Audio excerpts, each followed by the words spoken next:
আহলে হাদিস। কি বললাম? সেখানে সব গ্রামবাসী সব আহলে হাদিস। আমারে দাওয়াত করেছে সুন্নি মযহাবের আলেম হিসাবে। ওরা যে আহলে হাদিস কিছুই নমুনা বলেনি। যাওয়ার পরে সব বুঝলাম মসজিদে নামাজ হচ্ছে বেতরের নামাজ 1 রাকাত। ক রাকাত? ওরাই পড়েছে, ওরাই দেখেছে, আমি দেখিনি। আমি তখন রাস্তায় বলছে হুজুর বেতরের নামাজ 1 রাকাত পড়েছে, আপনারা পড়েন ক রাকাত? 3 রাকাত। ওরা যোহর থেকে নিয়ে এসা পর্যন্ত ওদের মসজিদে নামাজ পড়েছে। প্রতি ফরজ নামাজে আসসালামু আলাইকুম আসসালামু আলাইকুম বলি ইমাম সাহেব মেহরাব থেকে মুসল্লিদের দিকে ফিরে চুপ করে বসে রয়েছে। আর মুসল্লিদের দিকে ফিরে চুপ করে বসে থাকার পর এক এক করে মুক্তাদি উঠে চলে গেছে। কোনো দোয়া মোনাজাত কিচ্ছু নাই। কি নাই? দোয়া মোনাজাত কিচ্ছু নাই। মানে ওদের থলি ভর্তি হয়ে গেছে অনেক দিন আগে। ওদের থলি ভর্তি হয়ে গেছে অনেক দিন আগে। থলির মুখে আবার চেন দেওয়া থলি আছে না? আছে কিনা এটা বলতে হবে। চেন দেওয়া থলি আছে কিনা? এই চেন দেওয়া থলি আছে। চেন টেনে দিয়ে চেনের মাথায় 10 টাকার তালাও ছিদ্রের ভিতর দিয়ে ঢুকানো যায় না? যায় না? চেনের মাথায় একটা ছিদ্র আছে না নাই? এই যেটা দিয়ে টানেন খাস খাস করে, এর মাথায় একটা ছিদ্র আছে না নাই? একটু কথা বললে তাড়াতাড়ি বক্তব্য রাখা, আর দেরি করলে কিন্তু কথা কম শুনতে হবে। সঙ্গে সঙ্গে উত্তর দেবেন, আমি সঙ্গে সঙ্গে আবার একটা বলতে শুরু করব। ওই চেনের ভিতর দিয়ে 10 টাকার তালার যেটাই বেকা মতো রয়েছে ইউ মার্কা, ওটা সরু হয় না মোটা হয়? সরু হয়। এই সরুটা ছিদ্র ভিতর দিয়ে ঢুকিয়ে দিয়ে 10 টাকার তালার চাবি এই বড় না ছোট? ছোট চাবি। এই চাবি দিয়ে মোড়া দিয়ে তালা লাগিয়ে দিয়ে থলির মুখে তালা লাগিয়ে দিয়ে থলি ফেলে রেখেছে। ওদের আর দোয়া মোনাজাতের দরকার নাই। আচ্ছা, আমরা রিক্সা চালাই টাকার জন্য তো নাকি? ভ্যান চালাই টাকার জন্য তো নাকি? মাঠে মজুরি খাটি টাকার জন্য তো? ধান কাটি টাকার জন্য তো? আমরা মুসুরি ভাঙি, সরিষা ভাঙি, ধনিয়া ভেঙে আনি, লোকের কাজ করে দেই কিসের জন্য? টাকার জন্য। কারণ কাজ করতে হবে, পরে মজুরি পাওয়া যাবে। এটা ঠিক তো নাকি? ওরা বলতেছে মজুরির আর দরকার নাই, থলে আর মাল রাখার জায়গা নাই। কি বলেছে? মজুরির দরকার নাই, থলে আর মাল রাখার দরকার নাই। আচ্ছা, আমরা আহলে সুন্নতুল জামাতের আকীদা বিশ্বাসী মানুষ, আমরা ইমাম আবু হানিফার মতাদর্শের মানুষ। ওরা আবার কোনো মতাদর্শ মানে না। আহলে হাদিস তাদের বলা হয় হানাফি, শাফি, হাম্বলি, মালিকি, কোনো মযহাব ওরা মানে না। কোরআন হাদিস রিসার্চ করে করে লক্ষ লক্ষ মাসআলা বার করে দিয়েছেন এই 4 জন ইমাম। এই 4 ইমামের দলে যারা থেকে তাদের দেওয়া ফতোয়া ফারাজ মেনে চলবে, প্রত্যেকটা ইমামের মতাদর্শের মানুষ জান্নাতি। জোরে বলুন সুবহানাল্লাহ।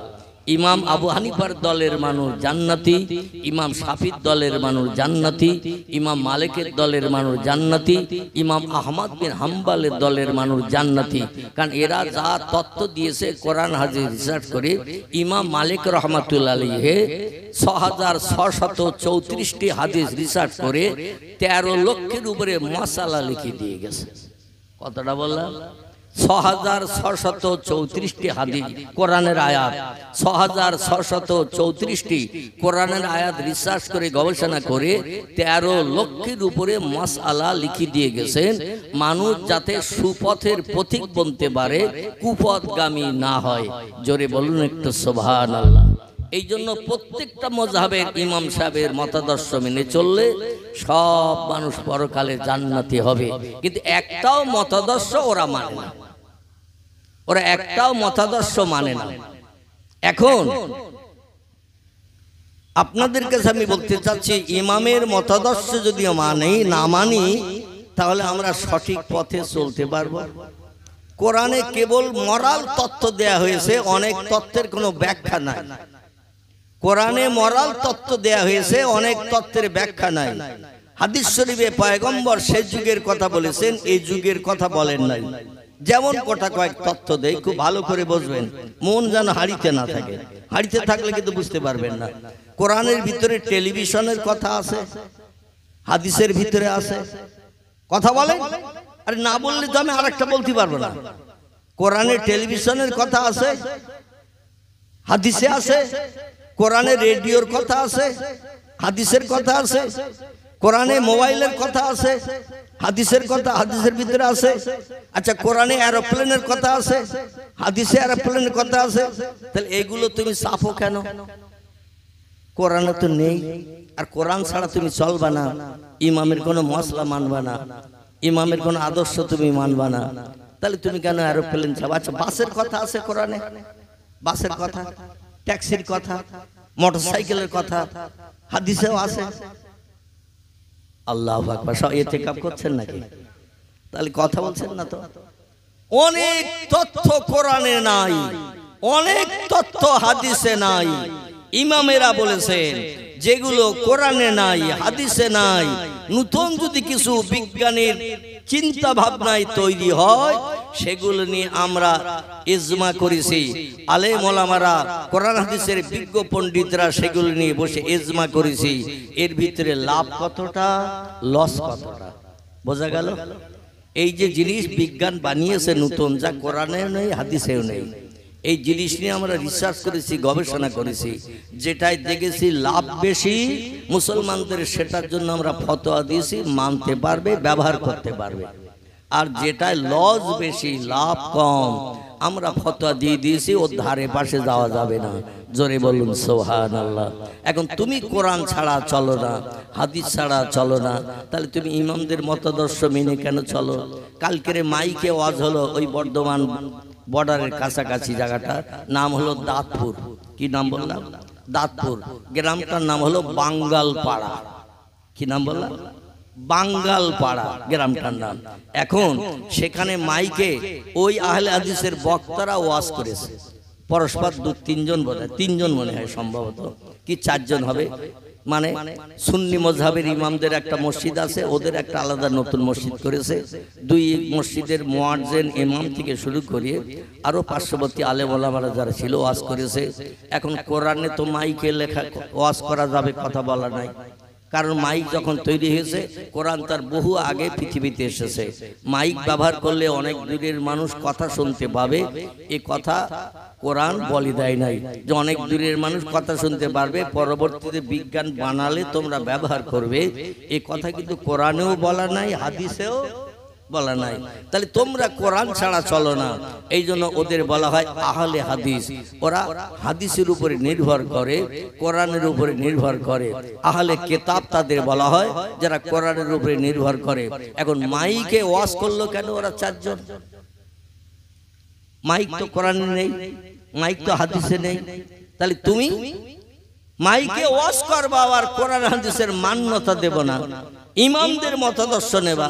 ইমামেরা বলল অনেক মানুষ এক জায়গায় হলে খালি মুখে বক্তব্য রাখলে দূরের মানুষ শুনতে পায় না, এতে মাইকে ওয়াজ করলে সব মানুষ শুনতে পাবে, কোরআন হাদিসের আলোচনা শুনে তারা সঠিক পথের পথিক বনতে পারবে। এজন্য আমরা হালাল বানিয়ে দিয়েছি, বৈধ বানিয়ে দিয়েছি। জোরে বলুন একটু সুবহানাল্লাহ। আমার ভাইরা, যাই হোক, ওদিকে লম্বা করলে আমার বক্তৃতার টাইম শেষ হয়ে যাবে, ওদিকে আর নিয়ে যাচ্ছি না। এমন একটা জায়গায় গতকাল পড়ে গিয়েছিলাম, তো যাই হোক, সেখানে আমি বললাম ভাই, আমরা তো দোয়া করি, বিশেষ করে নবী হাদিস শরীফে জানিয়েছেন আর দোয়াউ মুখুল ইবাদাত। কি বলেছেন? আর দোয়াউ মুখুল ইবাদাত, ইবাদাতের নির্জর জড় হলো দোয়া। দোয়া না করলে আল্লাহ কিছু দেয় না। আপনাদের এখানে টিউবওয়েল আছে না? আর টিউবওয়েলের পাইপের ভিতরে পানি আসে না? নেই। আচ্ছা, যদি আপনি হাতল না চাপেন পানি বেরোবে? এখন ওর কাছে মুখ লাগিয়ে যদি বলি পানি কল কল করে আয়, পানি আসবে তো? তাহলে একটু ব্যবহার করতে হবে। এই দোয়ার নাম হলো ব্যবহার। জোরে বলুন একটু সুবহানাল্লাহ। আল্লাহ বলছেন মাল রেডি করে রেখে দিয়েছি, চাইলেই পাবে। আমার কাছে চাও, উদউনি, আমার কাছে চাও, আস্তাজিব লাকুম, আমি তোমাদের চাওয়া পাওয়াকে কবুল করে জীবনের শখ মিটিয়ে দেব। জোরে বলুন সুবহানাল্লাহ। আল্লাহর কাছে চাইতে হবে, এই চাওয়াটার নামই হলো দোয়া। চাওয়ার নাম কি? দোয়া। ওরা মসজিদে কয়েক তো নামাজ পড়েছে হান্নানেরা, কোনো ওয়াক্তে ওরা ইমাম সালাম ফিরিয়ে দোয়া করেনি। আমি বললাম নবীজি হাদিসে জানিয়েছেন আর দোয়াও মুখুল ইবাদত, ইবাদতের নির্জর জ্বর হলো দোয়া। পয়গম্বরের রাস্তায় সাহাবীদের নিয়ে যেতে যেতে কবরস্থানে আযাব হচ্ছে দেখে পয়গম্বর সাহাবীদের বললেন কুম ইয়া আইয়ুহাল আসহাব, একটু দাঁড়িয়ে যাও। আমি দেখছি রাস্তার পাশে দুইজন ব্যক্তি মতান্তরে একজন ব্যক্তি কবরে কঠিন আযাবে আছে। আমি দেখে অন্তরে চোখে দেখে আমি সহ্য করতে পারছি না, গন্তব্যস্থানে পরে যাব, একটু দাঁড়াও, ওদের জন্য আল্লাহর কাছে হাত তুলে একটু দোয়া করি।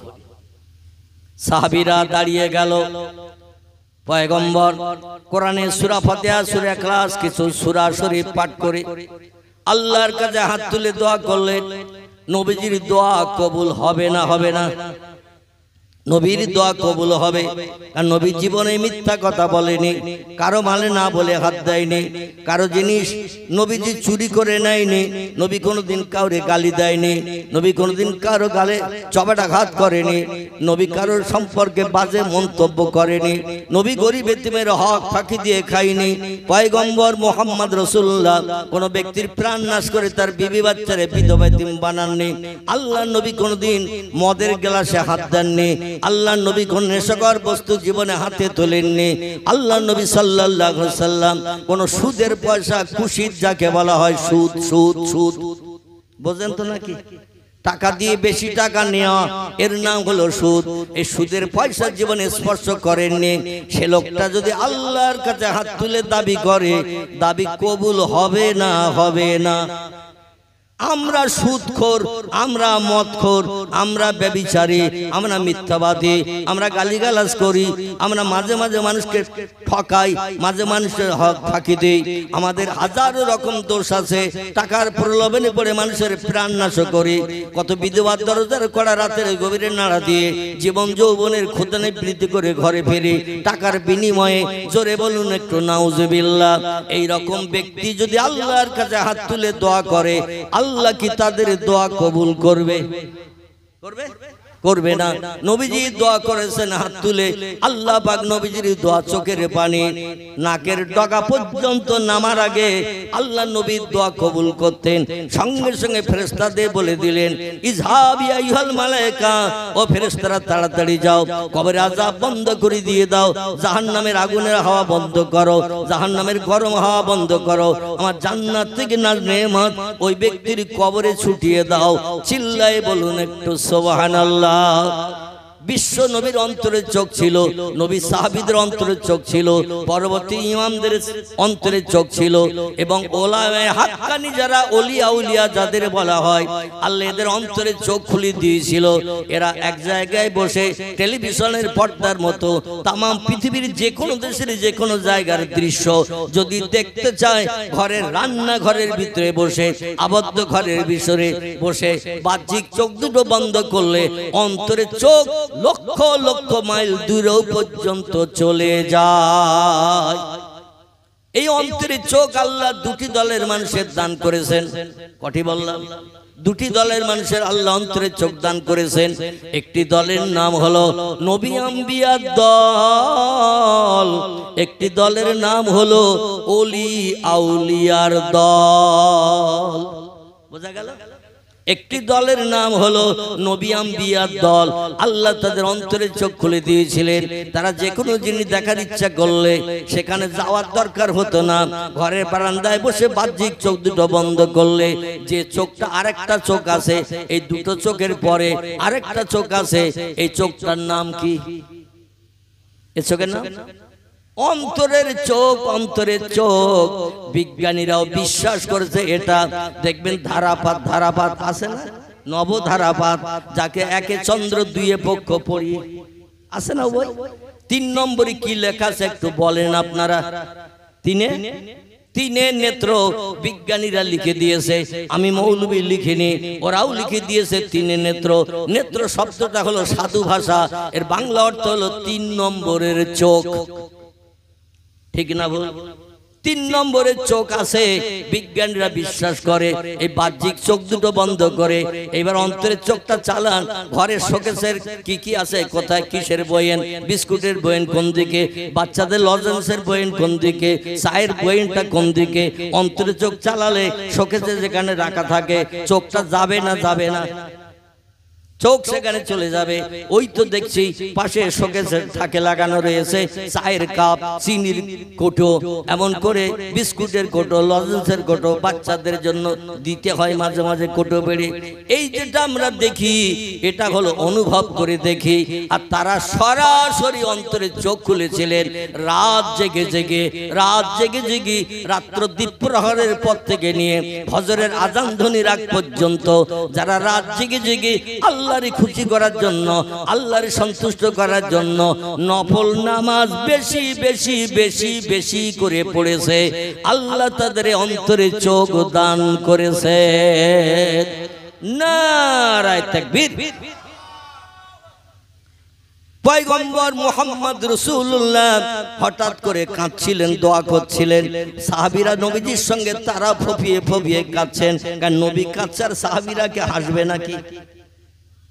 আল্লাহ বলছেন ওমা আতাকুমুর রাসূলু ফাখুযুহু ওমা নাহাকুম আনহু ফান্তাহু। আল্লাহ পাক কোরআনে জানিয়ে দিয়েছেন আমার নবী যেটা তোমাদের জন্য দিয়ে গেছে তোমরা সেটা বাস্তবে গ্রহণ করো। ওমা নাহাকুম আনহু ফান্তাহু। নবী যে কাজ করেনি, যে কথা বলেনি, যে খাদ্য খায়নি, যে রাস্তায় চলেনি সেই রাস্তা থেকে তোমরা দূরে সরে থাকো। নবী যেটা করেছেন তোমরা সেটা করো, নবী যেটা করেনি সেটা তোমরা করো না। এই জন্য সাহাবীরা নবীর জীবন আদর্শ দেখে সেটাই বাস্তবে রূপদান করেছিলেন। চিল্লাই বলুন সুবহানাল্লাহ। এজন্য আল্লাহ আবু বকরকে অন্তরে চোখ দিয়েছিলেন, ওমরকে অন্তরে চোখ দিয়েছিলেন, আলীকেও অন্তরে চোখ দিয়েছিলেন। তথ্য দিতে গেলে লম্বা হবে, অন্য দিন বলবো, একটু নক করে দেবেন আমাকে। আলীর কেমন অন্তরে চোখ ছিল, ওসমানের কেমন ছিল, ওমরের কেমন ছিল, আবু বকরের কেমন ছিল, কেমন অন্তরে চোখ ছিল। আল্লাহর পয়গম্বরের সাহাবীদের জীবনী পৃথিবীতে লেখকেরা লিপিবদ্ধ করেছে, সেগুলো শুনলে সব বোঝা যাবে আল্লাহ তাদের রাত জেগে জেগে নফল নামাজ পড়ার কারণে, রাত জেগে জেগে আল্লাহর বেশি বেশি নামে তাসবিহ তাহলিল করার কারণে, কোরআন তেলাওয়াত করার কারণে আল্লাহ তাদের অধিকাংশ ব্যক্তিকে অন্তরের চোখ খুলে দিয়েছিলেন। তার সাহাবীদের যদি অন্তরের চোখ খোলে, নবীর বোধহয় খোলেনি। কি হিসাব কি বলে?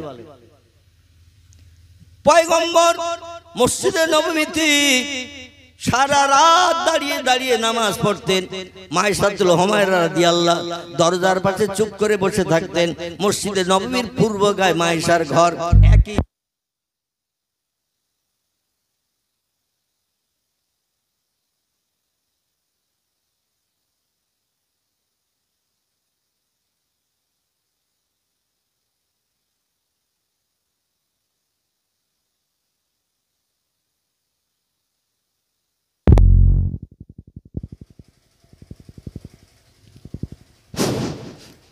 আলহামদুলিল্লাহ, সম্ভবত গত 7 তারিখ বৈশাখ মাসের এই ইউটিউবওয়ালারা গিয়েছিল বেলেগাছি বলে একটা জায়গা, ক্যানিং নদী পার হয়ে বেলেগাছি মোড় চৌমাথা, যেখান থেকে বাম দিকে ভলেয়া চলে গেছে, ভলেয়া, আর ডান দিকে রেল লাইনের ধারে একটা প্রোগ্রাম ছিল। আমার গ্রামটির নাম বেলেগাছি। এই ইউটিউবওয়ালারা সবাই গিয়েছিল, এরা জানে। 1 ঘন্টা 50 মিনিটের মতো, কম বেশি 2-1 মিনিট কম বেশি হবে। বক্তৃতা রাখার পরে লাইন অফ হয়ে গেছে, কারেন্ট অফ হয়ে গেছে। এই কারেন্ট অফ হয়ে যাওয়ার কারণে বড় জেনারেটর মেশিন গাড়িতে করে এনেছে তারা। বড় মেশিন দেখেছেন তো, ওই বড় মেশিন এনেছে গাড়িতে করে। তো মেশিন স্টার্ট করছে, মেশিন স্টার্ট হচ্ছে কিন্তু লাইন আসতেছে না। আমি স্টেজে বসে থাকলাম অন্ধকারে 15 থেকে 17 মিনিটের মতো। আর কর্তৃপক্ষ যারা ছিল সব লাইন বন্ধ হওয়ার কারণে সব চলে গেছে। বলে আমারে একা রেখে গেল, ওরা কেউ আমারে ডাকেও নি। আমি চুপ করে বসে আছি। সামনে আপনাদের মতো শ্রোতা যারা ছিল, দেখবেন অনেক জায়গায় লাইন অফ হয়ে গেলে কিছু শ্রোতা আছে চালাক, বলে হুজুর দেখলে তো যেতে দেবে না। আর যেই লাইন অফ হয়ে যায় সব গো টু হোম, সব ওই সুযোগে বাড়ি যায়। আজকের কিন্তু সেই সুযোগটা আপনারা পান না। মানে একেবারে কাছের কাছে জেনারেটর, আর ওখানে জেনারেটর ছিল প্রায় 3 রশি দূরে, মানে 200 হাত করে 1 রশি, 3 রশি দূরে সেখানে জেনারেটর অটোমেটিক স্টার্ট দিচ্ছে, লাইন আসতেছে না। শেষে দেখলাম মজলিসে একটাও লোক নাই। 15-20 মিনিট বসে থাকার পরে ওরা ডাকলো, ফোন করলাম, বললো আপনি চলে আসেন। চলে গেছি। এই রকম কাছাকাছি জেনারেটর রেডি করে রাখতে হয়। আর এমন রেডি করেছে, ফুলপুরা শরীফের তামিম সিদ্দিকী সাহেব ছিলেন, ওনারা স্টেজে আসতে হয়নি, মসজিদে ছিল, মসজিদ থেকে বাড়ি। মানে জলসা পুরো পণ্ড হয়ে গেছে। 1 ঘন্টা 50-52 মিনিটের মতো আমি বক্তৃতা করার পরে, যাই হোক, আল্লাহর অফুরন্ত রহমত, এই জেনারেটরটা স্টার্ট হতে যদি 5-7 মিনিট লাগতো, আমার মনে হয় আপনাদের একটারও পাতাম না, সব চা খেতির দোকানে চলে যেত, কেউ বা বুদ্ধির গোড়ায় ধোঁয়া দিতে চলে যেত। কিসের গোড়ায় বললাম? বুদ্ধির গোড়ায় ধোঁয়া দিতে চলে যেত। বলছে তত নেকড়ে বাঘ তত নায়িকা, মানে কে কত সাজুগুজু করতে পারে, কার ঠোঁটে কত রং দিতে পারে, কার চোখে কত আই পালিশ দিতে পারে, কে কত কপালের উপরে দর্শনীয় টিপ দিতে পারে। মানে এই রকম অ্যাকশন চলেছে বিকেলবেলা, সাজুগুজু করে বেরিয়েছে সন্ধ্যার পর। জানি না এখন আছে কিনা, তো আমার মনে হচ্ছে এখনো ঘরে ফিরিনি। তো অনুরোধ রাখছি, রাত 10টা বাজতে যায়, এরপরও যদি আমার মায়েরা, বোনেরা, মেয়েরা তোমরা রাস্তায় থাকো, কালকের কিন্তু তোমাদের আর খবর পাওয়া যাবে না। মানে নেকড়ে বাঘেরা হাইজ্যাক করে কোন দিকে উড়িয়ে নিয়ে যাবে খোদাই খবর রাখে। এজন্য আমি মা বোনেদের কাছে অনুরোধ রাখছি, আর নয় সেই 6টায় মগরিব হয়েছে, সেখান থেকে রাত 10টা বাজতে যায়, তোমরা এক এক করে অন্দর মহলে ঢোকো, বাড়ি ঢোকো, কিংবা এখানে বসার জায়গা আশেপাশে যেখানে করেছে, পরকালের চিন্তা নিয়ে, কবরের চিন্তা নিয়ে, হাসরের চিন্তা নিয়ে আমি অনুরোধ রাখছি, অধম, গুনাহগার, অসুস্থ ব্যক্তি একটু এসে যেখানে মেয়েদের বসার জায়গা করা হয়েছে সেখানে এসে বসো, লাভ হবে, লাভ হবে। আর যদি না বসি কি হবে? লস হবে। এই লসের কোনো প্রতিদান ভবিষ্যতে পাওয়া যাবে, এই লসের কোনো সংশোধন নাই। কারণ আমার একটু বলার অধিকার আছে, এই জন্য আমি বলছি। রাগ হচ্ছে আপনাদের? আমি তো আপনাদের বিরুদ্ধে বলছি না, আমি বলছি তাদের বিরুদ্ধে যারা কপালে টিপ লাগিয়েছে, চোখে আই পালিশ লাগিয়েছে, ঠোঁটে ঠোঁট পালিশ লাগিয়েছে, লাল রং করিয়েছে, সবুজ করিয়েছে, নীল করিয়েছে, এখন আর লাল করে না, বিভিন্ন কালার করে। এবং ওই রকম শুধু বিভিন্ন ধরনের সেন্ট মেখে যুবকদের পাগল বানাচ্ছে। যারা কি মেখে? Scent, scent. আতর তো মেয়েরা ব্যবহার করে না। মুসলমান শরীয়তে আতর ব্যবহার করা নারী পুরুষের জন্য বৈধ, জায়েজ, কিন্তু আমাদের মেয়েরা আতর ব্যবহার করে না, ছেলেরাও করে না, করে কিনা জানি না। এখন এরা সেন্ট ব্যবহার করছে যাতে দূরের মৌপোকা টেনে আনা যায়। কিসের মৌপোকা?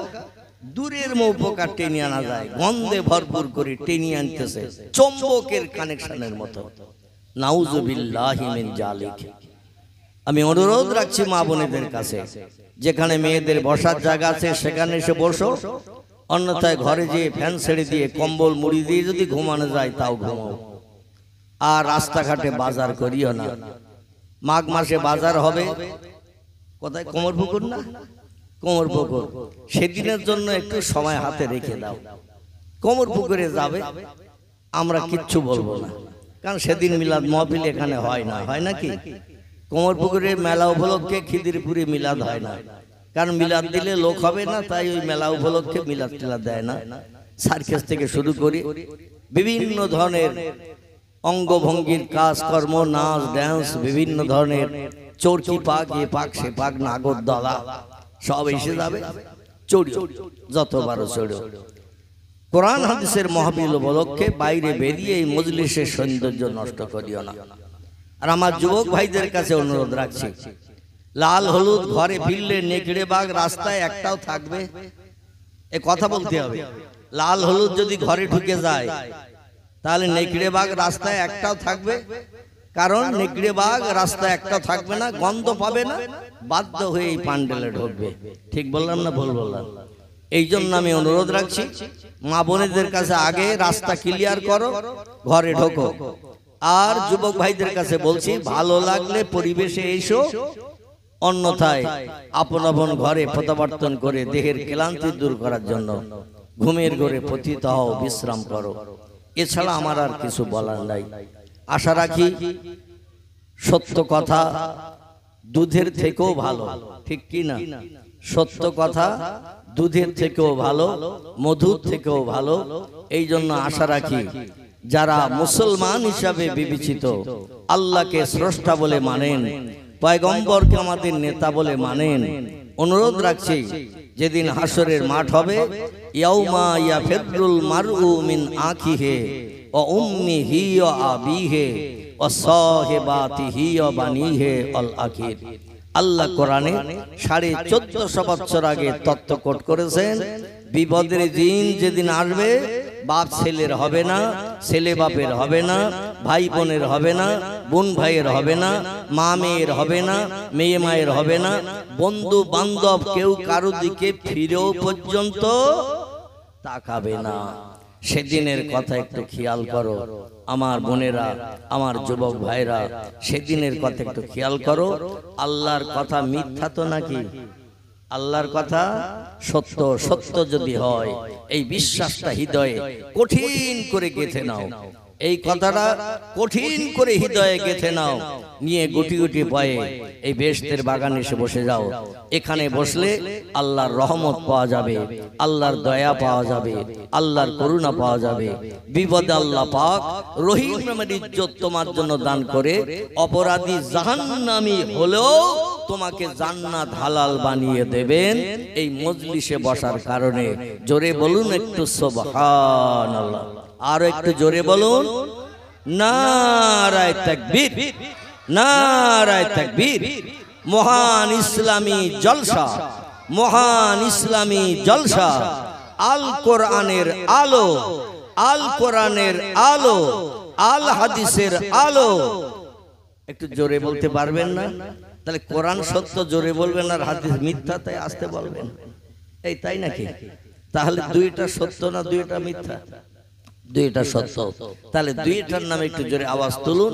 আমি সেই খোদার কসম খেয়ে এই বেহেশতের বাগানে বসে বলছি, এই দুটো সত্য গলা ছেড়ে আওয়াজ দিয়ে যদি আমরা স্বীকৃতি দেই, আল্লাহ জাহান্নামের আগুন হারাম বানিয়ে আমাদের জান্নাত হালাল বানাবেন।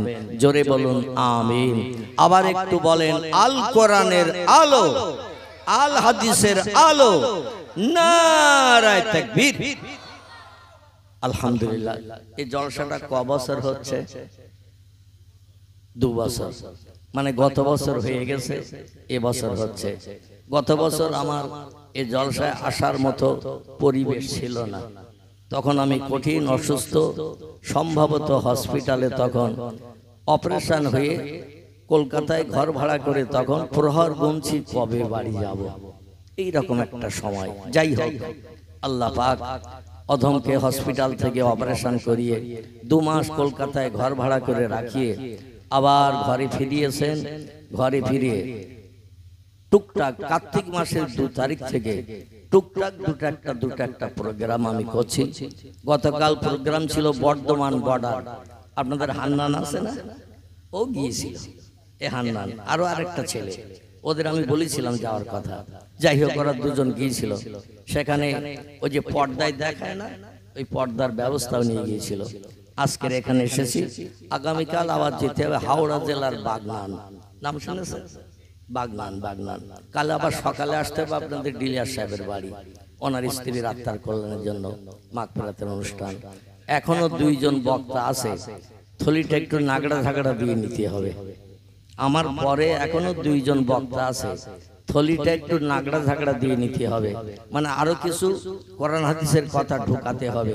এখন বলবেন না হুজুর লাল শাক পালং শাক ঢুকিয়ে থলির কানায় কানায় করে ফেলিস, থলিতে আর কিছু ঢোকানোর জায়গা নেই, এরকম বলবেন নাকি কেউ? যদি লাল শাক পালং শাক ঢুকিয়ে থাকেন, দাম কমের কারণে থলি ভর্তি করে থাকেন, তাহলে একটু নাগড়া ঝাগড়া দিলে আবার 2-4 তাড়ি রাখা যাবে না? যাবে না? আলহামদুলিল্লাহ। আবার 2-4 তাড়ি নাগড়া ঝাগড়া দিলে যেখানে কোন কান ফাঁকা আছে সব ঢুকে যাবে, মাথার দিকে কিছুটা খালি হবে। বিশেষ করে ফুরফুরা শরীফ থেকে মেজরাহুল জুরফির কেবলার পোতা সাহেবজাদা জনাব আলা হযরত আলহাজ ইমরান সিদ্দিকী আল কুরাইশি, তিনি গত বছর এসেছিলেন, এবছর আসছেন ইনশাআল্লাহ।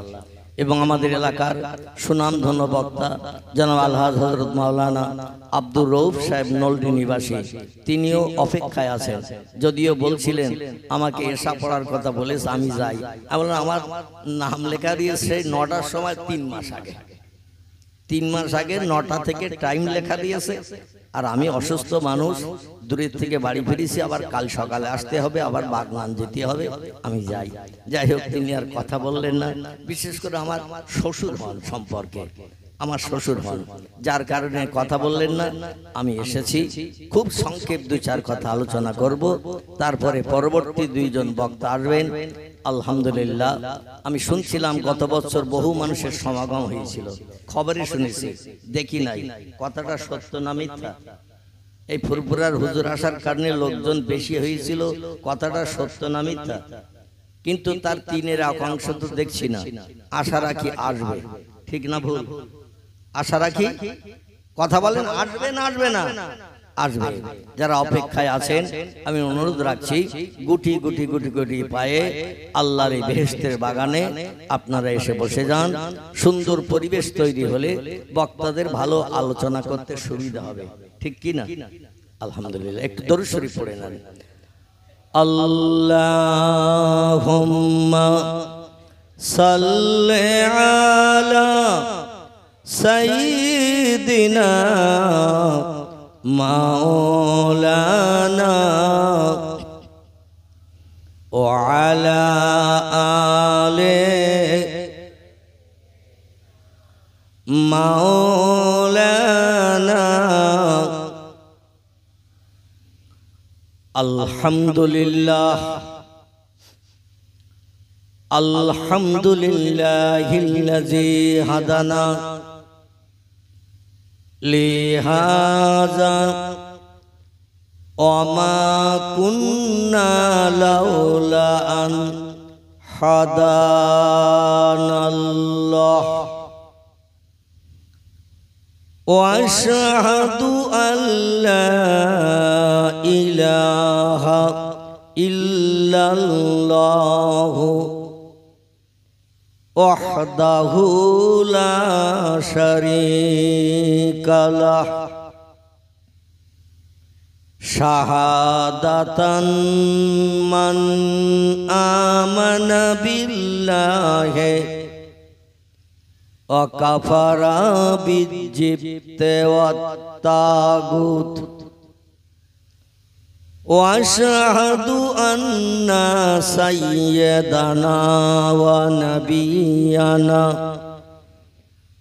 ওয়া শাফিয়ানা ওয়া হাবিবানা ওয়া সামাদানা ওয়া মাওলানা মুহাম্মাদান সাল্লাল্লাহু আলাইহি ওয়া সাল্লামা আবদুহু ওয়া রাসূলুহু নবিউল মাকারিমিল আখলাকিল মাওসুফ ওয়া বিল কামালিল আওসাফিল মানউত ফাকাদ ক্বালাল্লাহু তাআলা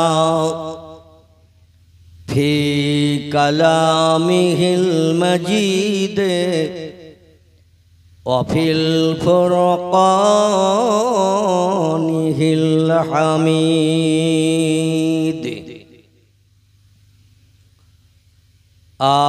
আউযু বিল্লাহি মিনাশ শাইতানির রাজিম। বিসমিল্লাহির রাহমানির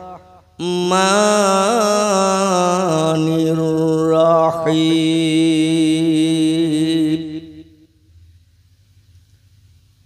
উলাইকা আন'আমাল্লাহু মিনান নাবিয়্যিন ওয়াস-সিদ্দীকীন والشهداء والصالحين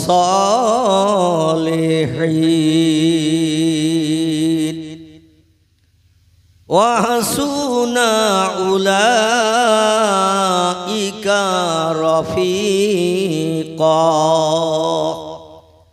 গলা ছেড়ে প্রাণ ভরে উচ্চ রবে আওয়াজ তুলে বলুন আল্লাহু আকবার। আমার আওয়াজের জোর বেশি হয়েছে না আপনাদের বেশি হয়েছে? কথা বলতে হবে। হ্যাঁ, আমার বুদ্ধিমান যুবক বলছে আপনি মাইকে বলেছেন, তাহলে আমি এবার মাইক ছাড়া বলবো। আপনারা জনগণ বেশি না আমি একা বেশি? এ কথা বলতে হবে।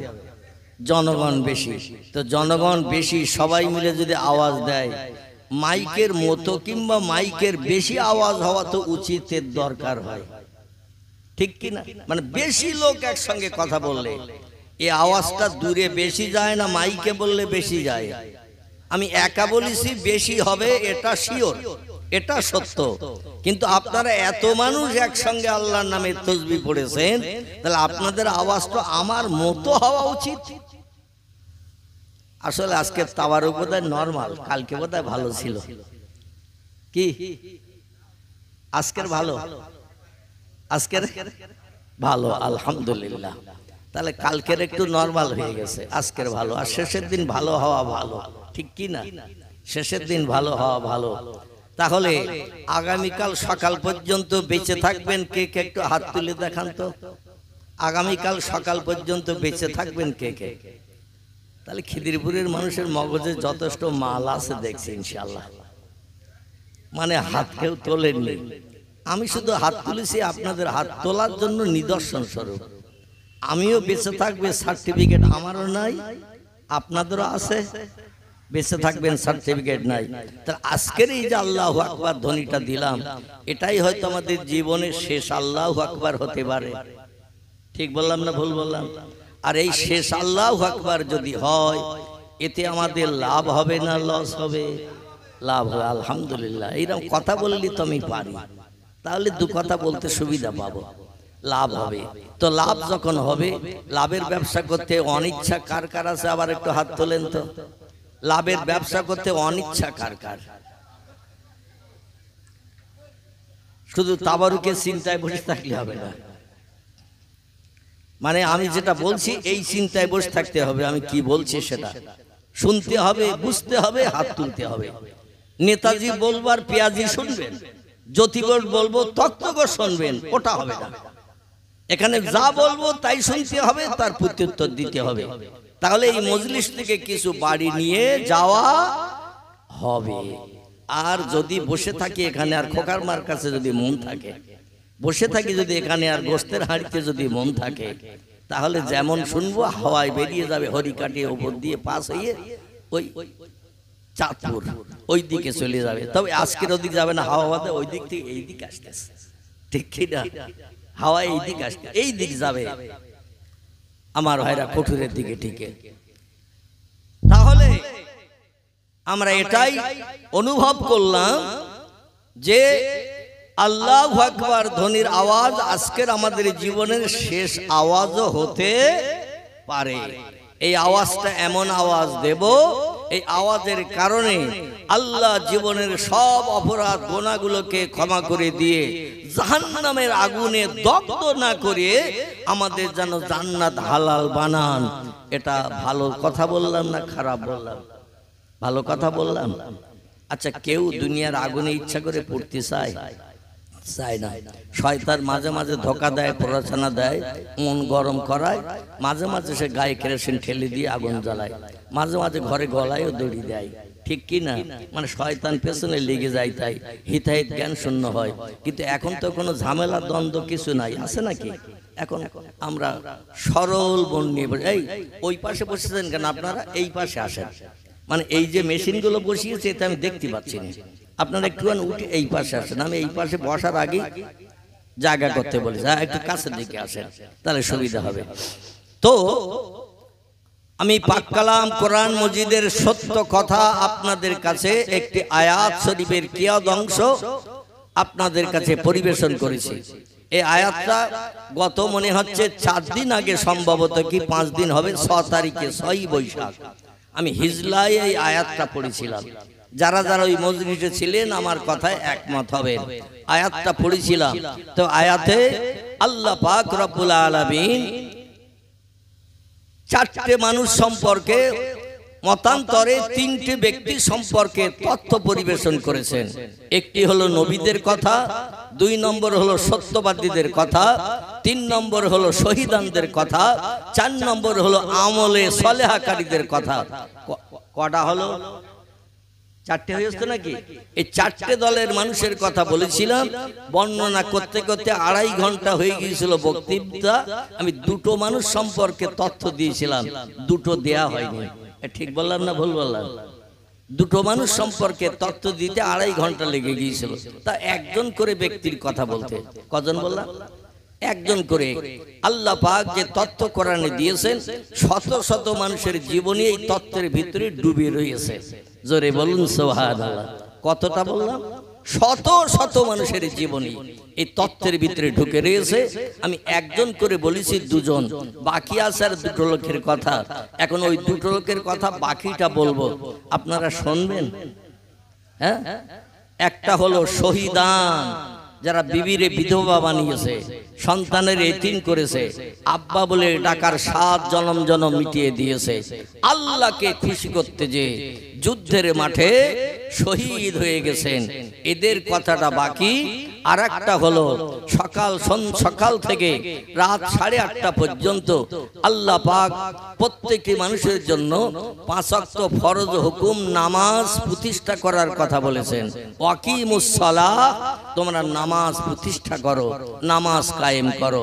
নামাজ কওয়াক্ত? 5 ওয়াক্ত। গতকালকে যেখানে প্রোগ্রামে গিয়েছিলাম, এই হান্নানি আমার সঙ্গে ফোনে কথা বলছিল প্রায় 27 মিনিটের মতো। ক মিনিট বললাম? 27 মিনিট। আমি জিজ্ঞাসা করলাম, তোমাদের তো বলেছিলাম গিয়েছিলে, তো তারপরে কি ঘটনা ঘটেছে? পয়সা কষ্ট ঠিক মতন দেশে তো? আমার সঙ্গে 2000-এর কথা বলেছিল। তো বলে, হুজুর অনেক বলে 2400 নিয়েছি। এইটাই বলিয়েছে আমার সঙ্গে। তো সেখানে সব আহলে হাদিস। কি বললাম? সেখানে সব গ্রামবাসী, সব আহলে হাদিস। আমারে দাওয়াত করেছে সুন্নি মযহাবের আলেম হিসাবে। ওরা যে আহলে হাদিস কিছুই নমুনা বলেনি। যাওয়ার পরে সব বুঝলাম, মসজিদে নামাজ হচ্ছে বেতরের নামাজ 1 রাকাত। ক রাকাত? ওরাই পড়েছে, ওরাই দেখেছে, আমি দেখিনি। আমি তখন রাস্তায় বলছে, হুজুর বেতরের নামাজ 1 রাকাত পড়েছে, আপনারা পড়েন ক রাকাত? 3 রাকাত। ওরা জোহর থেকে নিয়ে এশা পর্যন্ত ওদের মসজিদে নামাজ পড়েছে। প্রতি ফরজ নামাজে আসসালামু আলাইকুম, আসসালামু আলাইকুম বলি ইমাম সাহেব মেহরাব থেকে মুসল্লিদের দিকে ফিরে চুপ করে বসে রয়েছে। আর মুসল্লিদের দিকে ফিরে চুপ করে বসে থাকার পর এক এক করে মুক্তাদি উঠে চলে গেছে। কোনো দোয়া মোনাজাত কিচ্ছু নাই।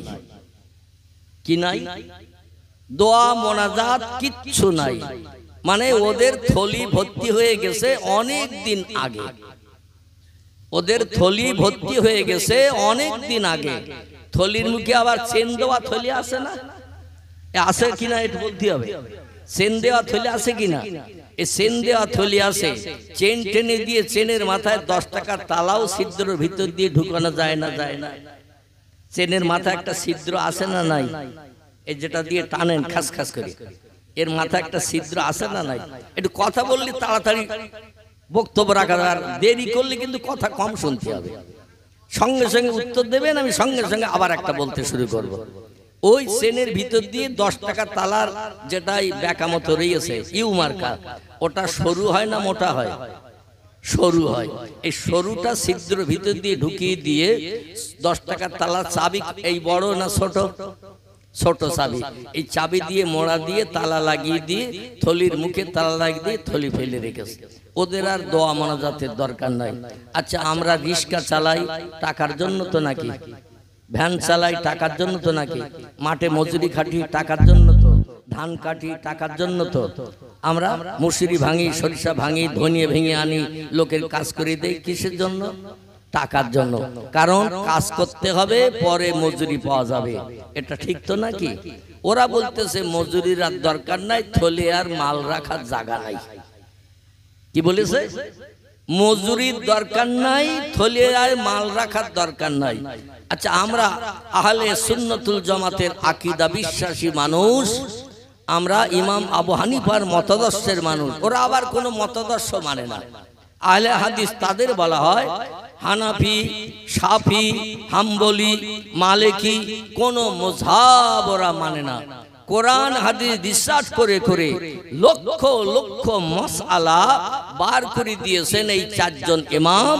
এই চার ইমামের দলে যারা থেকে তাদের দেওয়া ফতোয়া ফারাজ মেনে চলবে, প্রত্যেকটা ইমামের মতাদর্শের মানুষ জান্নাতি। জোরে বলুন সুবহানাল্লাহ। ইমাম আবু হানিফার দলের মানুষ জান্নাতি, ইমাম শাফির দলের মানুষ জান্নাতি, ইমাম মালিকের দলের মানুষ জান্নাতি, ইমাম আহমদ বিন হাম্বলের দলের মানুষ জান্নাতি। কারণ এরা যা তত্ত্ব দিয়েছে কোরআন হাদিস রিসার্চ করে, ইমাম মালিক রহমাতুল্লাহ আলাইহি 6634টি হাদিস রিসার্চ করে 13 লক্ষের উপরে মাসালা লিখে দিয়ে গেছে। কতটা বললাম? 6634টি হাদিস কোরআনের আয়াত, 6634টি কোরআনের আয়াত রিসার্চ করে গবেষণা করে 13 লক্ষের উপরে মাসআলা লিখে দিয়ে গেছেন, মানুষ যাতে সুপথের পথিক বনতে পারে, কুপথগামী না হয়। জোরে বলুন একটু সুবহানাল্লাহ। এই জন্য প্রত্যেকটা মাযহাবের ইমাম সাহেবের মতাদর্শ মেনে চললে সব মানুষ পরকালে জান্নাতি হবে। কিন্তু একটাও মতাদর্শ ওরা মানে না, ওরা একটাও মতাদর্শ মানে না। এখন আপনাদের কাছে আমি বলতে চাচ্ছি, ইমামের মতাদর্শ যদি না মানি, তাহলে আমরা সঠিক পথে চলতে পারবো? কোরআনে কেবল মরাল তত্ত্ব দেয়া হয়েছে, অনেক তত্ত্বের কোনো ব্যাখ্যা নাই। কোরআনে মরাল তত্ত্ব দেয়া হয়েছে, অনেক তত্ত্বের ব্যাখ্যা নাই। হাদিস শরীফে পয়গম্বর সেই যুগের কথা বলেছেন, এই যুগের কথা বলেন নাই। যেমন কোটা কয়েক তত্ত্ব দেয়, খুব ভালো করে বুঝবেন, মন যেন হাড়িতে না থাকে। হাড়িতে থাকলে কিন্তু বুঝতে পারবেন না। কোরআনের ভিতরে টেলিভিশনের কথা আছে, হাদিসের ভিতরে আছে। কথা বলেন, আরে না বললে তো আমি আরেকটা বলতে পারবো না। কোরআনে টেলিভিশনের কথা আছে, হাদিসে আছে। কোরআনে রেডিওর কথা আছে, হাদিসের কথা আছে। কোরআনে মোবাইলের কথা আছে, হাদিসের কথা হাদিসের ভিতরে আছে। আচ্ছা, কোরআনে এরোপ্লেনের কথা আছে, হাদিসে এরোপ্লেনের কথা আছে। তাহলে এগুলো তুমি ছাপো কেন? কোরআনে তো নেই। আর কোরআন ছাড়া তুমি চলবা না, ইমামের কোনো মশলা মানবা না, ইমামের কোনো আদর্শ তুমি মানবা না, তাহলে তুমি কেন এরোপ্লেন ছাপো? আচ্ছা, বাসের কথা আছে কোরআনে, বাসের কথা, ট্যাক্সির কথা, মোটরসাইকেলের কথা হাদিসেও আছে। আল্লাহু আকবার। সব ইতিকাফ করছেন নাকি? তাহলে কথা বলছেন না তো। অনেক তথ্য কোরআনে নাই, অনেক তথ্য হাদিসে নাই। ইমামেরা বলেছেন যেগুলো কোরআনে নাই, হাদিসে নাই, নতুন যদি কিছু বিজ্ঞানের চিন্তা ভাবনায় তৈরি হয়, সেগুলো নিয়ে আমরা ইজমা করেছি। আলেম ওলামারা, কোরআন হাদিসের বিজ্ঞ পণ্ডিতরা সেগুলো নিয়ে বসে ইজমা করেছি। এর ভিতরে লাভ কতটা, লস কতটা, বোঝা গেল? এই যে জিনিস বিজ্ঞান বানিয়েছে নতুন, যা কোরআনেও নেই হাদিসেও নেই, এই জিনিস নিয়ে আমরা রিসার্চ করেছি, গবেষণা করেছি। যেটাই দেখেছি লাভ বেশি মুসলমানদের, সেটার জন্য আমরা ফতোয়া দিয়েছি, মানতে পারবে, ব্যবহার করতে পারবে। আর যেটাই লস বেশি, লাভ কম, আমরা ফতোয়া দিয়ে দিয়েছি, ওর ধারে পাশে যাওয়া যাবে না। জোরে বলুন সুবহানাল্লাহ। এখন তুমি কোরআন ছাড়া চলো না, হাদিস ছাড়া চলো না, তাহলে তুমি ইমামদের মতাদর্শ মেনে কেন চলো? কালকের মাইকে ওয়াজ হলো ওই বর্ধমান বর্ডারের কাছাকাছি, জায়গাটা নাম হলো দাঁতপুর। কি নাম বললাম? দাঁতপুর। গ্রামটার নাম হলো বাঙ্গালপাড়া। কি নাম বললাম? বাঙ্গালপাড়া গ্রামটার নাম। এখন সেখানে মাইকে ওই আহলে হাদিসের বক্তারা ওয়াজ করেছে, পরস্পর 2-3 জন, বোধ হয় 3 জন মনে হয়, সম্ভবত কি 4 জন হবে। মানে সুন্নি মজহাবের ইমামদের একটা মসজিদ আছে, ওদের একটা আলাদা নতুন মসজিদ করেছে। দুই মসজিদের মুয়াজ্জিন ইমাম থেকে শুরু করে আরো পার্শ্ববর্তী আলেম ওলামারা যারা ছিল ওয়াজ করেছে। এখন কোরআনে তো মাইকে লেখা ওয়াজ করা যাবে, কথা বলা নাই, কারণ মাইক যখন তৈরি হয়েছে কোরআন তার বহু আগে পৃথিবীতে এসেছে। মাইক ব্যবহার করলে অনেক দূরের মানুষ কথা শুনতে পাবে, এ কথা কোরআন বলে দেয় নাই যে অনেক দূরের মানুষ কথা শুনতে পারবে, পরবর্তীতে বিজ্ঞান বানালে তোমরা ব্যবহার করবে, এ কথা কিন্তু কোরআনেও বলা নাই, হাদিসেও বলা নাই। তাহলে তোমরা কোরআন ছাড়া চলো না, এই জন্য ওদের বলা হয় আহলে হাদিস। ওরা হাদিসের উপরে নির্ভর করে, কোরআনের উপরে নির্ভর করে। আহলে কিতাব তাদের বলা হয় যারা কোরআনের উপরে নির্ভর করে। এখন মাইকে ওয়াজ করলো কেন ওরা চারজন? মাইক তো কোরআনে নেই, মাইক তো হাদিসে নেই, তাহলে তুমি মাইকে ওয়াজ করবা আর কোরআন হাদিসের মান্যতা দেব না, ইমামদের মতাদর্শ নেবা। ইমামেরা বলল অনেক মানুষ এক জায়গায় হলে খালি মুখে বক্তব্য রাখলে দূরের মানুষ শুনতে পায় না, এতে মাইকে ওয়াজ করলে সব মানুষ শুনতে পাবে, কোরআন হাদিসের আলোচনা শুনে তারা সঠিক পথের পথিক বনতে পারবে। এজন্য আমরা হালাল বানিয়ে দিয়েছি, বৈধ বানিয়ে দিয়েছি। জোরে বলুন একটু সুবহানাল্লাহ। আমার ভাইরা, যাই হোক, ওদিকে লম্বা করলে আমার বক্তৃতার টাইম শেষ হয়ে যাবে, ওদিকে আর নিয়ে যাচ্ছি না। এমন একটা জায়গায় গতকাল পড়ে গিয়েছিলাম, তো যাই হোক, সেখানে আমি বললাম ভাই আমরা তো দোয়া করি, বিশেষ করে নবী হাদিস শরীফে জানিয়েছেন আর দোয়াউ মুখুল ইবাদাত। কি বলেছেন? আর দোয়াউ মুখুল ইবাদাত, ইবাদাতের নির্জর জড় হলো দোয়া। দোয়া না করলে আল্লাহ কিছু দেয় না। আপনাদের এখানে টিউবওয়েল আছে না? আর টিউবওয়েলের পাইপের ভিতরে পানি আছে না নেই? আচ্ছা, যদি আপনি হাতল না চাপেন পানি বেরোবে? এখন ওর কাছে মুখ লাগিয়ে যদি বলি পানি কল কল করে আয়, পানি আসবে তো? তাহলে একটু ব্যবহার করতে হবে। এই দোয়ার নাম হলো ব্যবহার। জোরে বলুন একটু সুবহানাল্লাহ। আল্লাহ বলছেন মাল রেডি করে রেখে দিয়েছি, চাইলেই পাবে, আমার কাছে চাও, উদউনি, আমার কাছে চাও, আস্তাজিব লাকুম, আমি তোমাদের চাওয়া পাওয়াকে কবুল করে জীবনের শখ মিটিয়ে দেব। জোরে বলুন সুবহানাল্লাহ। আল্লাহর কাছে চাইতে হবে, এই চাওয়াটার নামই হলো দোয়া। চাওয়ার নাম কি? দোয়া। ওরা মসজিদে কয়েক তো নামাজ পড়েছে হান্নানেরা, কোনো ওয়াক্তে ওরা ইমাম সালাম ফিরিয়ে দোয়া করেনি। আমি বললাম নবীজি হাদিসে জানিয়েছেন আর দোয়াও মুখুল ইবাদাত, ইবাদাতের নির্জর জড় হলো দোয়া। পয়গম্বরের রাস্তায় সাহাবীদের নিয়ে যেতে যেতে কবরস্থানে আযাব হচ্ছে দেখে পয়গম্বর সাহাবীদের বললেন কুম ইয়া আইয়ুহাল আসহাব, একটু দাঁড়িয়ে যাও। আমি দেখছি রাস্তার পাশে দুইজন ব্যক্তি, মতান্তরে একজন ব্যক্তি কবরে কঠিন আযাবে আছে। আমি দেখে অন্তরে চোখে দেখে আমি সহ্য করতে পারছি না, গন্তব্যস্থানে পরে যাব, একটু দাঁড়াও, ওদের জন্য আল্লাহর কাছে হাত তুলে একটু দোয়া করি। সাহাবীরা দাঁড়িয়ে গেল। পয়গম্বর কোরআনের সূরা ফাতিহা, সূরা ইখলাস, কিছু সূরা শরীফ পাঠ করে আল্লাহর কাছে হাত তুলে দোয়া করলেন। নবীজির দোয়া কবুল হবে না? হবে না? নবীর দোয়া কবুল হবে, কারণ নবী জীবনে মিথ্যা কথা বলেনি, কারো মালে না বলে হাত দেয়নি, কারো জিনিস নবীজি চুরি করে নেয়নি, নবী কোনোদিন কাউরে গালি দেয়নি, নবী কোনোদিন কারো গালে চপাটাঘাত করেনি, নবী কারোর সম্পর্কে বাজে মন্তব্য করেনি, নবী গরিব এতিমের হক ফাঁকি দিয়ে খায়নি। পয়গম্বর মুহাম্মদ রাসূলুল্লাহ কোনো ব্যক্তির প্রাণ নাশ করে তার বিবি বাচ্চারে বিধবা এতিম বানাননি। আল্লাহর নবী কোনোদিন মদের গ্লাসে হাত দেননি। আল্লাহর নবী কোন নেশাকর বস্তু জীবনে হাতে তোলেননি। আল্লাহর নবী সাল্লাল্লাহু আলাইহি সাল্লাম কোন সুদের পয়সা, কুশিদ যাকে বলা হয়, সুদ সুদ সুদ, বোঝেন তো নাকি? টাকা দিয়ে বেশি টাকা নেওয়া, এর নাম হলো সুদ। এই সুদের পয়সা জীবনে স্পর্শ করেননি। সে লোকটা যদি আল্লাহর কাছে হাত তুলে দাবি করে, দাবি কবুল হবে না? হবে না? আমরা সুদখোর, আমরা মদখোর, আমরা ব্যভিচারী, আমরা মিথ্যাবাদী, আমরা গালিগালাজ করি, আমরা মাঝে মাঝে মানুষকে ঠকাই, মাঝে মানুষের হক ফাঁকি দিই, আমাদের হাজারো রকম দোষ আছে। টাকার প্রলোভনে পড়ে মানুষের প্রাণ নাশ করি, কত বিধবার দরজার কড়া রাতের গভীরে নাড়া দিয়ে জীবন যৌবনের খোদানে বৃদ্ধি করে ঘরে ফেরি টাকার বিনিময়ে। জোরে বলুন একটু নাউজুবিল্লাহ। এই রকম ব্যক্তি যদি আল্লাহর কাছে হাত তুলে দোয়া করে, আল্লাহ কি তাদের দোয়া কবুল করবে? করবে? করবে না। নবীজি দোয়া করেছেন হাত তুলে, আল্লাহ পাক নবীজির দোয়া চোখের পানি নাকের ডগা পর্যন্ত নামার আগে আল্লাহ নবীর দোয়া কবুল করতেন। সঙ্গে সঙ্গে ফেরেশতাদের বলে দিলেন, ইযহাব ইয়া আইয়ুহাল মালায়েকা, ও ফেরেশতারা তাড়াতাড়ি যাও, কবরের আযাব বন্ধ করে দিয়ে দাও, জাহান্নামের আগুনের হাওয়া বন্ধ করো, জাহান্নামের গরম হাওয়া বন্ধ করো, আমার জান্নাত থেকে নাজ নেয়ামত ওই ব্যক্তির কবরে ছুটিয়ে দাও। চিল্লায়ে বলুন একটু সুবহানাল্লাহ।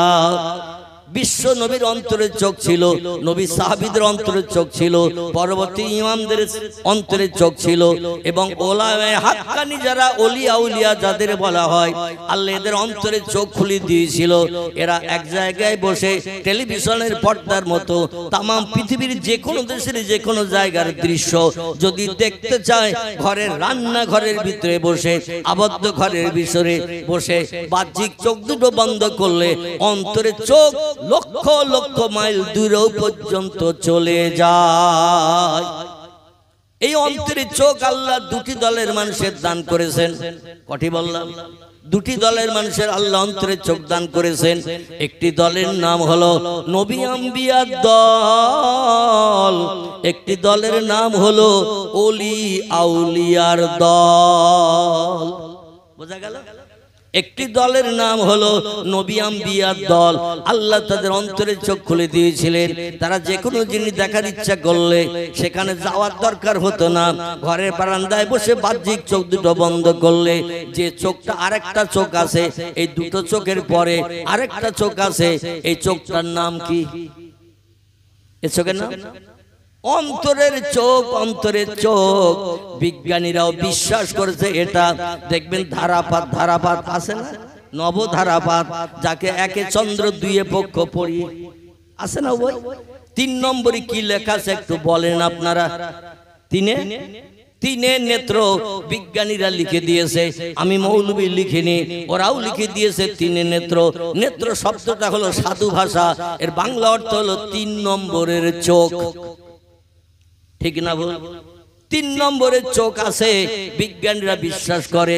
এই বাহ্যিক চোখ দুটো বন্ধ করে এবার অন্তরের চোখটা চালান।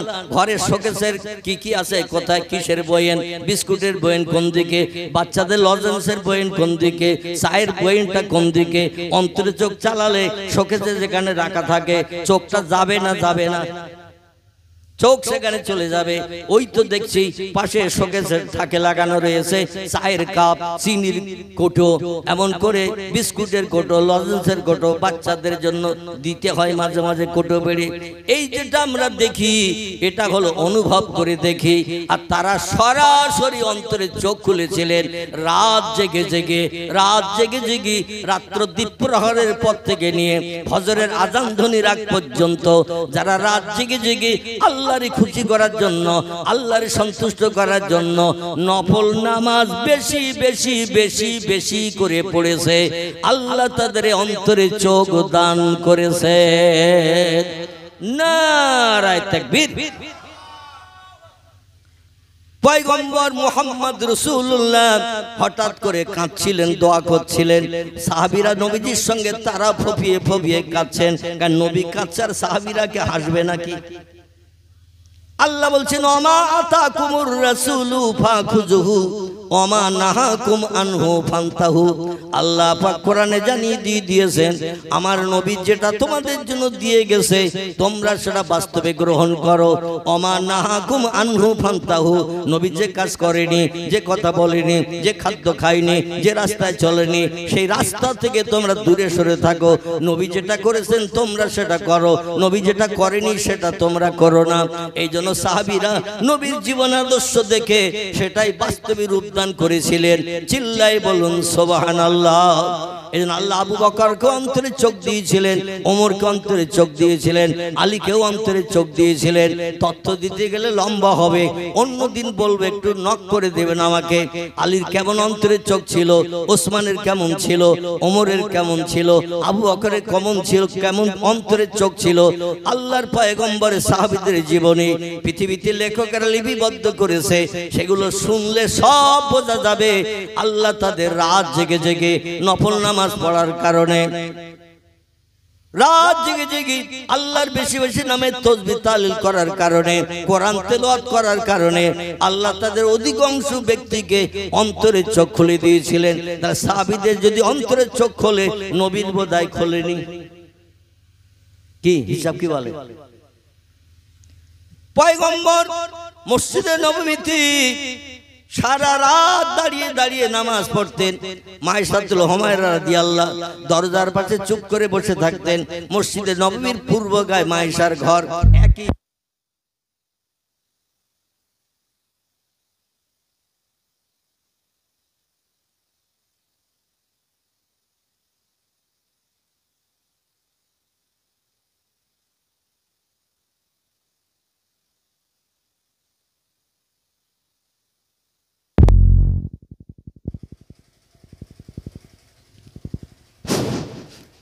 আলহামদুলিল্লাহ, সম্ভবত গত 7 তারিখ বৈশাখ মাসের এই ইউটিউবওয়ালারা গিয়েছিল বেলেগাছি বলে একটা জায়গা, ক্যানিং নদী পার হয়ে বেলেগাছি মোড় চৌমাথা, যেখান থেকে বাম দিকে ভলেয়া চলে গেছে, ভলেয়া, আর ডান দিকে রেল লাইনের ধারে একটা প্রোগ্রাম ছিল। আমার গ্রামটির নাম বেলেগাছি।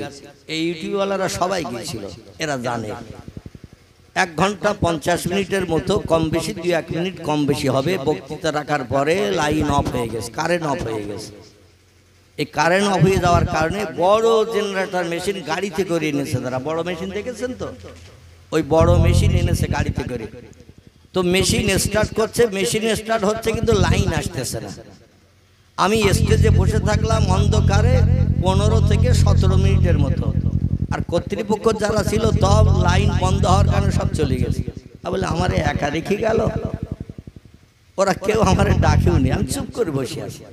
সামনে আপনাদের মতো শ্রোতা যারা ছিল, দেখবেন অনেক জায়গায় লাইন অফ হয়ে গেলে কিছু শ্রোতা আছে চালাক, বলে হুজুর দেখলে তো যেতে দেবে না। আর যেই লাইন অফ হয়ে যায় সব গো টু হোম, সব ওই সুযোগে বাড়ি যায়। আজকের কিন্তু সেই সুযোগটা আপনারা পান না। মানে একেবারে কাছের কাছে জেনারেটর, আর ওখানে জেনারেটর ছিল প্রায় 3 রশি দূরে, মানে 200 হাত করে 1 রশি, 3 রশি দূরে সেখানে জেনারেটর অটোমেটিক স্টার্ট দিচ্ছে, লাইন আসতেছে না। শেষে দেখলাম মজলিসে একটাও লোক নাই। 15-20 মিনিট বসে থাকার পরে আমি, ওরা ডাকলো, ফোন করলাম, বললো আপনি চলে আসেন। চলে গেছি। এইরকম কাছাকাছি জেনারেটর রেডি করে রাখতে হয়। আর এমন রেডি করেছে, ফুলপুরা শরীফের তামিম সিদ্দিকী সাহেব ছিলেন, ওনার স্টেজে আসতে হয়নি, মসজিদে ছিল, মসজিদ থেকে বাড়ি। মানে জলসা পুরো পণ্ড হয়ে গেছে। 1 ঘন্টা 50-52 মিনিটের মতো আমি বক্তৃতা করার পরে, যাই হোক, আল্লাহর অফুরন্ত রহমত, এই জেনারেটরটা স্টার্ট হতে যদি 5-7 মিনিট লাগতো, আমার মনে হয় আপনাদের একটারও পাতাম না, একটারও পাতাম না। সব চা খেতে দোকানে চলে যেত, কেউ বা বুদ্ধির গোড়ায় ধোঁয়া দিতে চলে যেত। কিসের গোড়ায় বললাম? বুদ্ধির গোড়ায় ধোঁয়া দিতে চলে যেত। বল চল একটু বিড়ি খেয়ে আসি, চা খেয়ে আসি, একটু ঘুরিয়ে আসি। মজলিসের সৌন্দর্য নষ্ট হয়ে যেত। যাই হোক, আমি যেটা বলি আলহামদুলিল্লাহ। তাহলে আমার ওয়াজ নসিহত এখানেই শেষ। আমি শেষ কথাটা একটুখানি বলে নিই 1 মিনিটের জন্য। পয়গম্বর হাত তুলে দোয়া করলেন, আল্লাহ পয়গম্বরের দোয়া কবুল করলেন। কবরে আযাবগ্রস্ত ব্যক্তির কবরের আযাব আল্লাহ বন্ধ করে দিয়ে জান্নাতি সুখ কবরে দান করেছেন। নবীজির মুখে মুস্কি হাসি ফুটেছে। সাহাবীরা বলছে, ইয়া রাসূলুল্লাহ, একটু আগে ফফিয়ে ফফিয়ে কাঁদছিলেন, আমরা আপনার কান্নার সঙ্গে হলাম, আবার হঠাৎ দেখছি আপনি মুস্কি মুস্কি হাসছেন, বিষয় কি? নবী বলছেন, আল্লাহর কাছে দোয়া করেছি, আল্লাহ দোয়া কবুল করে আযাব বন্ধ করে দিয়ে জান্নাতি সুখ কবরে চালু করে দিয়েছে। জোরে বলুন একটু সুবহানাল্লাহ, আরো জোরে বলুন সুবহানাল্লাহ। তাহলে দোয়া লাগবে না লাগবে না? দোয়া লাগবে, ওদের দোয়া লাগে না। আমি বলি কবরে একটু যাও, তারপর মুগুর ফেরেশতা কাঁধে করে নিয়ে আসবে। ওয়ালাহুম মাকামিন মিন হাদিদিন। আল্লাহ বলছেন, ফেরেশতা যখন কবরে যাবে প্রথম সাক্ষাৎ করতে তোমার সঙ্গে, ওদের কাঁধে লোহার মুগুর দিয়ে পাঠানো হবে। মুগুর দিয়ে যখন পাঠানো হবে, মুগুর খালি খালি আনবার, খালি খালি নিয়ে চলে যাবে ওদের, নাকি? একটাবার মুগুরের ঘা মারবে 70 গজ মাটির তলায় চলে যাবে, আবার কান ধরে চলবে, আবার প্রশ্ন জিজ্ঞাসা করবে। এই মুগুরের ঘা অবশ্যই তারা খাবে। এই জন্য আল্লাহর জান্নাত পাওয়ার জন্য, আল্লাহর কাছে রহমত পাওয়ার জন্য, করুণা পাওয়ার জন্য অবশ্যই দোয়ার দরকার আছে না নাই? আমরা মিলাদ কিয়ামত পর্যন্ত সেখানে আমাকে করতে দেয় নাই, মিলাদ কিয়ামত করতে দেয় না, দোয়ায় তাই তারা রাজি না। যেই দোয়া শুরু করেছি আহলে হাদিস যারা সব উঠে চলে গেছে। আমাদের মযহাবের কিছু মানুষ ছিল, শেষে তারা আমার সঙ্গে দোয়ায় শরীক। দুজন ওই দলের